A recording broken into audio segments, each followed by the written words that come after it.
આ ઓલું માર્યું હતું ને કેમિકલ, એની માથે આપણે થોડું થોડું પાણી છાંટી ને ગાફો મારશું એટલે ખબર પડી જાય કે કેટલી પીરાશ દૂર થઈ શું છે,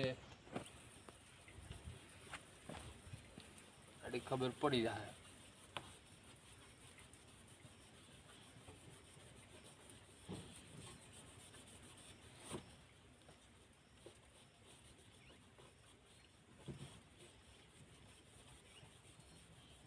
જો ફરક પડ્યો છે,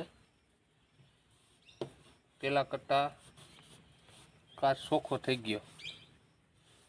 તમે જોજો વિડીયામાં, પહેલાં અમે શું આ જે શૂટિંગ ઉતાર્યું હતું ને એના કરતાં ઘણોય કાચ સફેદ થઈ ગયો. પછી આ તો છે ને એ ઓલા અંદરથી કાચ જ એવો છે એટલે થોડુંક તો દેખાય.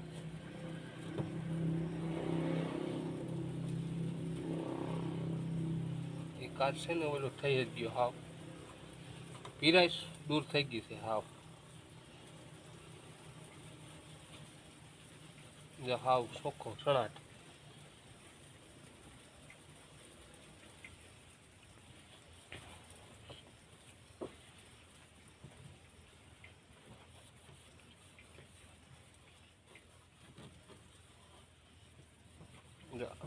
આ તો વરિયા છે ને તો આમ કે તડકાને બહુ પડી રહી ને ગાડી એટલે દેખાય તો સફેદ થઈ ગયો કાચ. હવે આ કાચમાં નથી.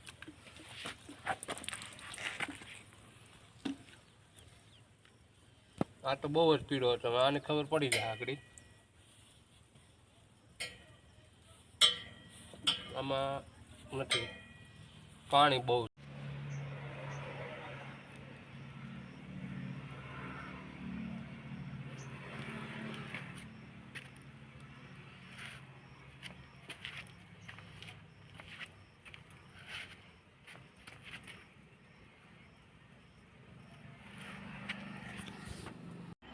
જો મિત્રો, આપણા કાચ થઈ ગયા એકદમ સફેદ બે,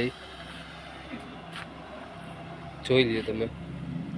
પછી આમાં તો પાણી હતું એટલે બહુ પાણી બૈરું પણ ઓછું બૈરું છે, સફેદ થાય છે. જો એ આપણી 4 વ્હીલ છે એટલે દરેક મિત્રો શેર કરજો બધાને, એટલે ખોટા ખર્ચા કોઈને આવે. જેની પાસે 4 વ્હીલ હોય ને હવે આ પીળા ડાઘ થઈ ગયા હોય તો આ બમ્પિંગના કમસે કમ 600 થી 700 રૂપિયા લે. આ જો ચોખ્ખો ઠીકો ઠીક થઈ ગયા. આના ફોટા હું મૂકી વિડીયોમાં, વિડીયો બધો મૂકી દઈ, પણ તમે બીજાને શેર કર્યો એટલે જેથી કરી ને ખોટા પૈસા ન પડે. નકર બમ્પિંગના 600-700 રૂપિયા લે. આમાં પીરાઈશ હોય ખાલી ચોમાસાનો વરસાદ પડ્યો હોય ને એની હિસાબે પીરાઈશ થઈ જાય, બીજું કાંઈ હોય નહીં. મહેરબાની કરીને આ વિડીયો વાયરલ કરજો અને શેર કરજો, લાઈક અને સબસ્ક્રાઈબ કરતાં ભૂલતા નહીં. આવા વિડીયો તો મૂક્યા જ કરાય. જય દ્વારકાધીશ. સદદેવીદાસ, અમરદેવીદાસ.